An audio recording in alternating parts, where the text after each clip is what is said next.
Olá, amigos internautas, tudo bem com vocês? Nesta quarta-feira, começando mais uma live aqui pelas plataformas digitais da Banda B, na sequência de entrevistas com os candidatos à Prefeitura de Curitiba. A gente encerra hoje, pretendemos conversar com a candidata Letícia Lans, do PSOL, né? A entrevista aqui, em princípio, estava marcada para sexta-feira, mas devido a problemas de conexão com a internet, não foi possível realizá-la, e houve, assim como o candidato do PT, Paulo Pusca, a remarcação. Então, hoje, quarta-feira, nós agendamos, assim com a assessoria, com a própria candidata, a entrevista que seria realizada na sexta-feira, encerrando esse ciclo de entrevistas a candidatos aqui à Prefeitura de Curitiba. Ouvimos no total, até agora, 11 candidatos. A candidata Letícia Lans será a 12ª, né, a participar, e que é a única candidata transgênero das capitais brasileiras. É isso, exatamente. Ela tem 69 anos, ela fez a transição de gênero aos 50 anos, é casada com a mesma esposa há 43 anos, tem filhos, netos, formada em ciências econômicas, ciências sociais, enfim, tem uma ampla carreira voltada à educação também e ao assunto, né, dos transgêneros, uma condição que ela acabou abraçando já há algum tempo, mas só aos 50 anos ela acabou realizando a chamada transição. Já junto conosco, obrigado, candidata, por aceitar o nosso convite nesta quarta-feira. E a gente tem 20 minutos aqui de uma entrevista, um bate-papo, e no finalzinho eu dou mais um minuto para as considerações finais. Quanto mais a senhora for sucinta nas respostas, a gente tem mais aqui para falar e perguntar sobre o plano de governo. Tenha um bom dia. Começamos agora então a entrevista com a candidata Letícia Lans, do PSOL. E já perguntando que muita gente se questiona e tem a curiosidade de saber, né? Como é que se deu essa transição? A senhora que é casada com uma mulher e há já mais de 40 anos, tem filhos, netos, para o pessoal entender como se deu essa transição de gênero. Bom dia mais uma vez. Bom dia ao seu público. É um prazer estar aqui e poder falar com vocês. Você me pediu para ser sucinta, portanto, eu vou recomendar às pessoas que se interessarem pelo assunto a ler o meu livro, O Corpo da Roupa, o manual, né? É o único escrito em português e que trata da introdução aos estudos transgêneros, né? Porque o tempo não é suficiente, é muito difícil falar sobre isso em 1 ou 2 minutos. A única coisa que eu te digo é que a pessoa que não se identifica com o gênero, né, ela tem uma vida muito difícil, porque a natureza nos fornece em 4 modalidades: macho, fêmea, intersexuado e nulo. E a sociedade teima em colocar as pessoas que nascem machos, né, ou seja, copeiros, enquadrados como homens, querendo ou não. E se tem vagina, enquadrar como mulher, querendo ou não. Só que existe um processo psicológico complicadíssimo chamado identificação, que faz com que muitas vezes você não se identifique com o modelo que lhe é proposto. E aí a vida fica bem chatinha, sabe? Bem difícil. Eu posso dizer que eu vivi 50 anos debaixo dessa dificuldade. Bom, o eleitorado da capital é tido como conservador. A senhora é de esquerda, transgênera, e me diga como é que é a relação que a senhora teve até o momento com o eleitorado aqui da capital. Olha, foi da melhor qualidade. Eu não recebi nenhuma crítica. Às vezes eu fico pensando que a ficha nunca caiu direito, né? Porque não houve nenhum comentário, nem favorável, nem desfavorável, de modo que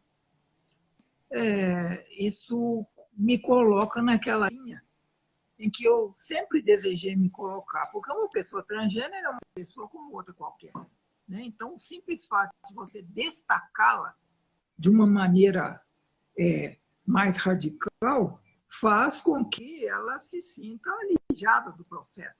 né? Como uma pessoa com defeito físico, você chega para ele e fala assim, você tem esse defeito físico. Então, eu acho que as pessoas precisam de ser incluídas na sociedade tal como elas são. E, nesse sentido, a sociedade curitibana me acolheu muito bem. Eu não tenho queixas nenhuma a fazer. Bom, a senhora cita a participação da população no seu plano de governo como fundamental para resolver problemas, contribuir com sugestões para a cidade.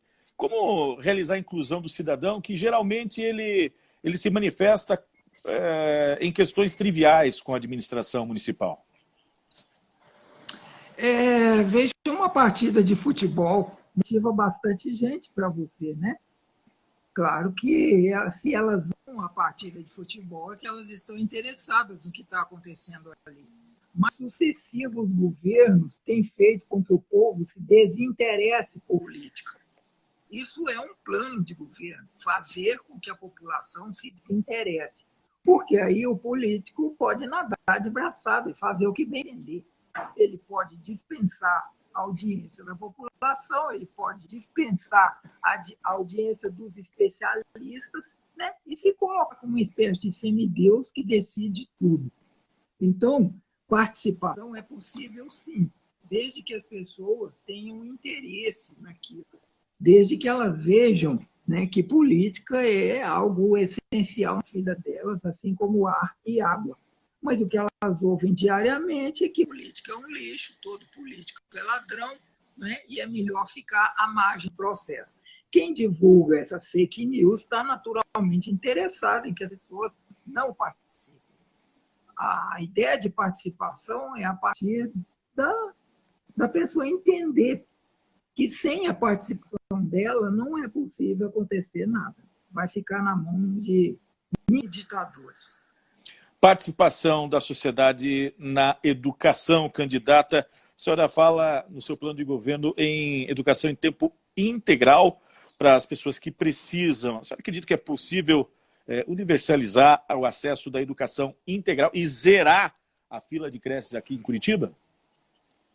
Querido, tudo é possível quando há vontade política, né? Quando a administração municipal faz uma clara ação pela economia do cuidado, que é aquela cujo lucro é o bem-estar da população, a qualidade de vida das pessoas.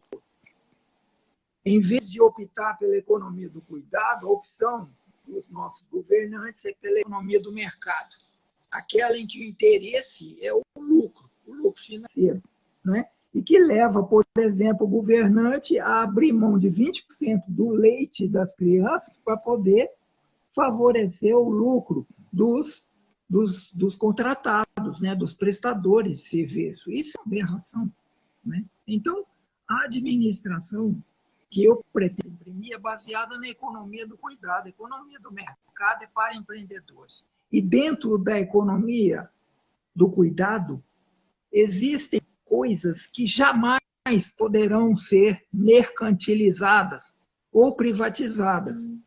Nós podemos contratar a iniciativa privada como, eventualmente, prestador de serviço, mas privatizar jamais, como foi feito, não é, com a água. E agora nós estamos sem água. A água é um bem indispensável. Como eles pretendem fazer a saúde destruindo o SUS?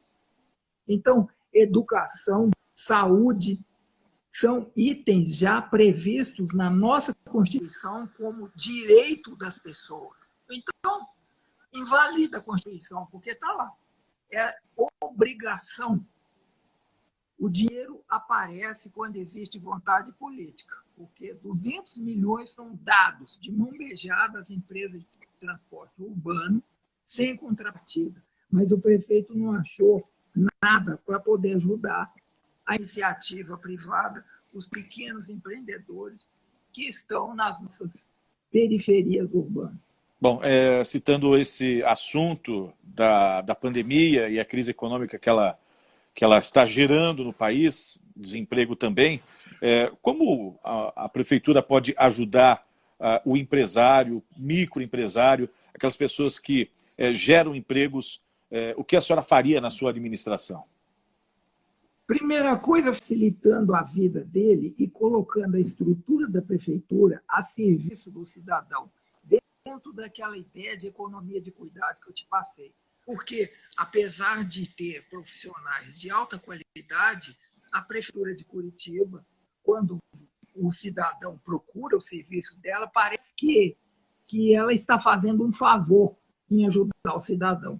Eu brinco muito que, se eu ganhasse, eu ia colocar a minha mesa lá embaixo, no prédio da João Alberto, para poder atender especialmente aquelas pessoas que chegam perdidas e que vão para aquele emaranhado burocrático que existe lá dentro.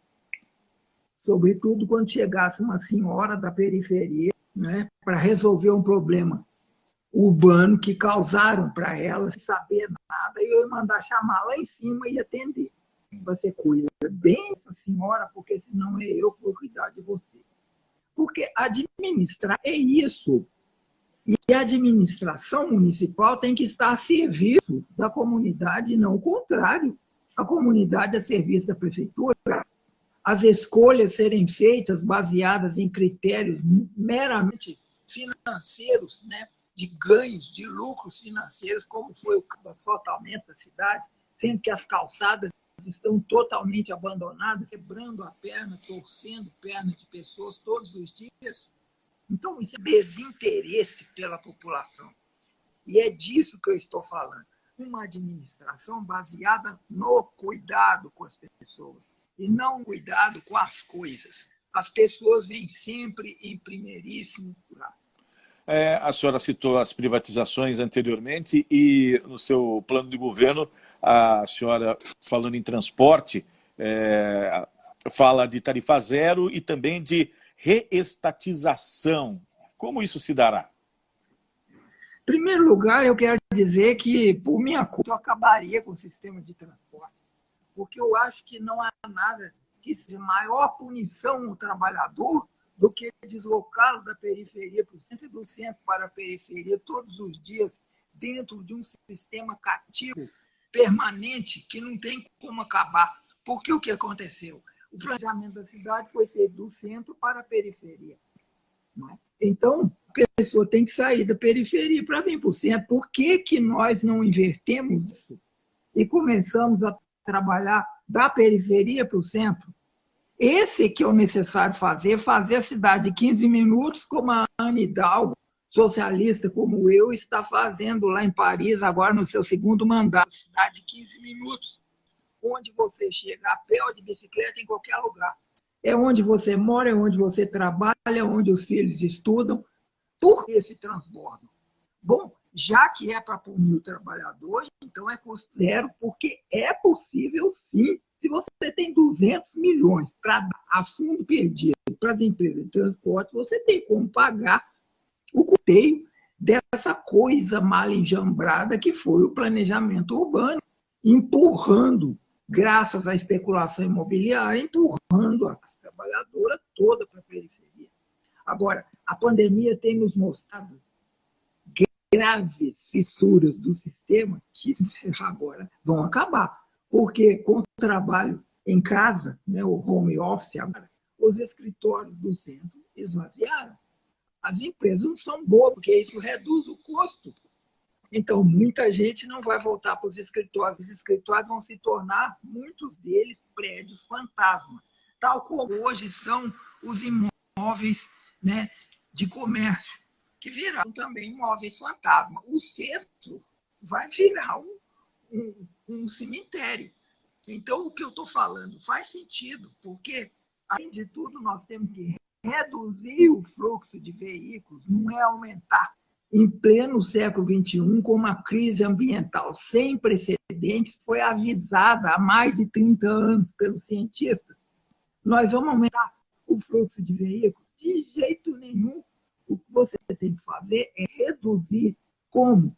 Melhorando a qualidade de vida das pessoas, criando núcleos periféricos fortes, pujantes, que tenham apoio da administração municipal, em vez dessa bobagem de fortalecer um centro que está morto.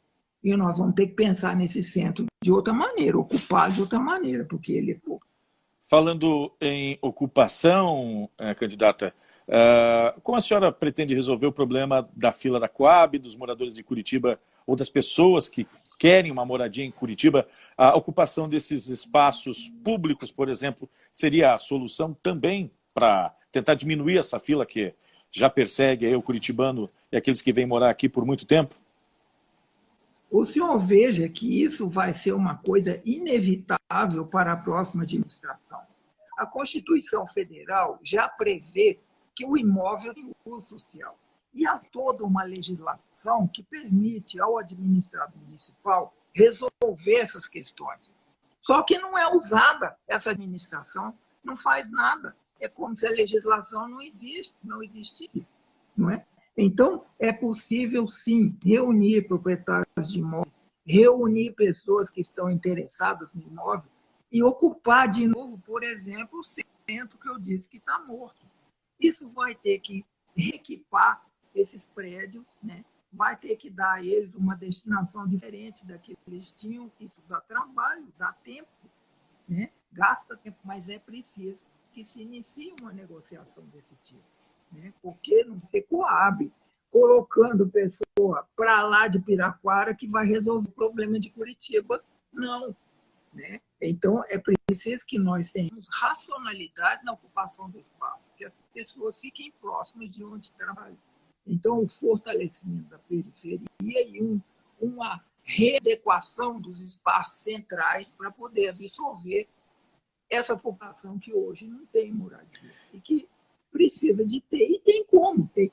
Basta ter vontade política. De novo, eu estou dizendo, já há Constituição, já há legislação, é só aplicar.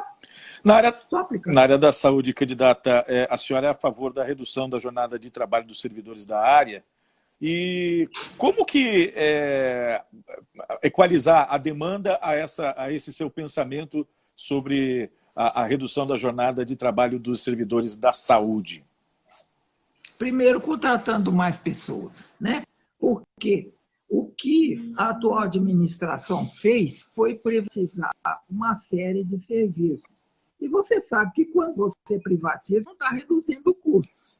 Isso é bobagem. Isso é um argumento que não funciona, porque o setor privado que vai incorporar aquela privatização, ele precisa do lucro. E de onde que ele vai tirar o lucro? De um serviço que, inclusive, nem é pago. Ele vai tirar o lucro piorando o serviço, porque como ele vai reduzir os custos? Ele vai racionalizar a administração. Bom, se era para racionalizar a administração, o administrador já podia ter feito isso. Por que não fez? Porque é preguiçoso? Porque não sabe como administrar? Porque não consegue formar uma equipe que administre a coisa pública da maneira que ela deve ser administrada? Então privatiza. Bom, não é bem por aí. Ele está privatizando porque ele quer dar ganhos a certos empreendedores, entre aspas, né? Então, você veja que é possível, sim, fazer da saúde o que está previsto no Estatuto do SUS. Eu não estou falando de nenhuma novidade, não. Eu estou falando simplesmente que o melhor sistema de saúde pública do mundo, que é o SUS, que tem servido de exemplo para diversos outros países, eles estão querendo demolir e acabar com ele aqui. Então, toda proposta na área de saúde é viável, desde que haja foco na saúde como um bem público e não como uma mercadoria, né? E administração. Com gerência, a gente consegue. Com competência, a gente consegue. Competência e gerência faz as coisas acontecerem. E está faltando as duas coisas aqui em Curitiba, gerência e competência, porque o nosso prefeito é um ótimo paisagista. Ele cuida de praças, ele embeleza a cidade, o centro, mas ele larga o resto. E isso é do interesse de quem quer lesar a municipalidade, de quem não quer fazer aquilo que o povo precisa, merece e tem direito. A gente já está chegando no final da entrevista, candidata Letícia Lans, do PSOL. Como a senhora analisa as medidas tomadas com relação ao tratamento da Covid e a prevenção da doença aqui em Curitiba, as ações tomadas pela atual administração? Completamente aleatórias, completamente sem sentido, completamente vagas e dispersas. Como eu te disse no início, ou você administra a municipalidade com base na economia do cuidado, ou não administra, porque o mercado te exige, te faz pressões que, como administrador, você acaba cedendo, porque você não está interessado no cuidado das pessoas. Então, abre e fecha, abre e fecha. E quantos leitos tem, não sabe, vai contar. Né? E aí tenta contar com um sistema de saúde, de atenção primária, que ele próprio privatizou. É impossível. É como se a pessoa estivesse dando tiro no escuro, porque ela não tem visão de conjunto, ela não tem uma base firme, né? um princípio a partir do qual exercer a administração. É isso que faz falta na cidade, um administrador que tenha visão de conjunto, visão de contexto, e contexto da cidade no mundo moderno. Não é contexto da cidade de 50 anos atrás, porque Curitiba foi um projeto urbano premiado no mundo inteiro, mas que hoje, como toda outra grande cidade, corre o risco de virar um museu a céu aberto. Se não houver uma visão nova, uma visão decisiva de para que existe a cidade. E uma decisão firme de se administrar com base na economia do cuidado e não com base na economia do mercado. Bom, a gente tem um minutinho ainda para encerrar a entrevista. Eu deixo esse minuto para a senhora candidata realizar suas considerações finais aqui na nossa live desta quarta-feira. Aquelas pessoas que estiverem nos ouvindo no momento, eu peço que votem nos vereadores do PSOL, para que a gente tenha uma Câmara combativa e não, mais ainda, uma Câmara passiva que abona tudo que o prefeito quer. Da minha parte, eu quero conquistar a cabeça e o coração das pessoas para ver se elas pensam e sentem as coisas, em vez de seguir fake news de WhatsApp. É preciso que as pessoas pensem o que está acontecendo. O que está acontecendo é muito grave. O mundo pós-pandemia não será nada parecido com o mundo que nós tivemos antes. E os problemas que ele trouxe não serão resolvidos com paliativos. O que eu tenho a dizer é isso. Pense e sinta. E se você quiser me dar o seu voto, eu vou ficar honrada com ele e muito preocupada, porque é muito trabalho a ser feito. Não é coisa para sair rindo, não. Teria que regaçar as mangas, reunir uma equipe muito boa, conversar com o povo, viu? O tempo inteiro e estou para frente. Muito obrigada pela oportunidade de falar no seu programa. Eu que agradeço, candidata Letícia Lanz, do PSOL, encerrando aqui a nossa sequência de entrevistas. Tenha um bom dia, um abraço. Para você, querido. Tchau, tchau. Tchau, tchau.